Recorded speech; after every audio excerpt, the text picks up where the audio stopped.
In Peshawar, Pakistan, a team of police commandos trained school teachers to load and fire handguns in order to defend themselves against militant attacks. Those receiving training were teachers from the Frontier College for Women. The gun training is part of a beefed-up security programme for schools following the Taliban school massacre in December, in which more than 150 people, mostly children, were killed.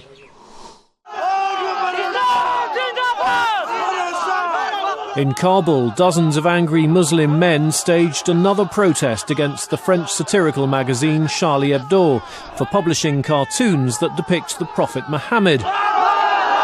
The demonstrators called on the Afghan government to close down the French embassy in Kabul. They also demanded formal apologies from both the French government and the privately operated magazine.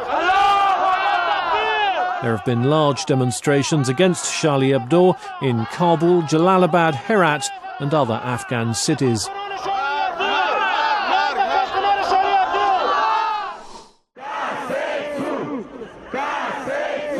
In Armenia's capital Yerevan, hundreds of small business owners protested for a second day against a law that lowers taxes.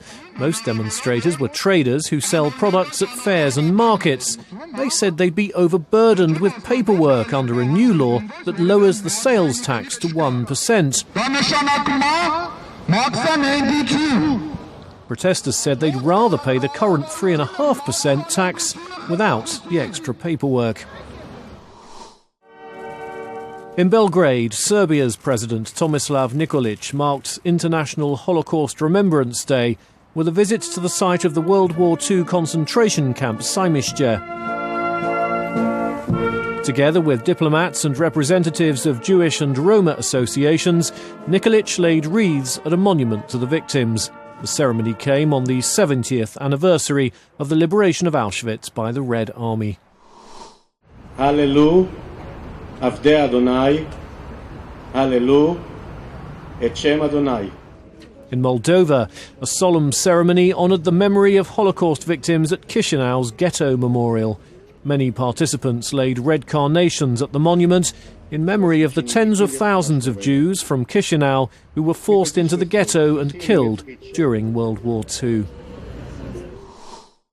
In the Georgian capital Tbilisi, the authorities marked the day by organising an art exhibition. Candles were also lit in remembrance of Holocaust victims. And that's the video roundup from Radio Free Europe, Radio Liberty.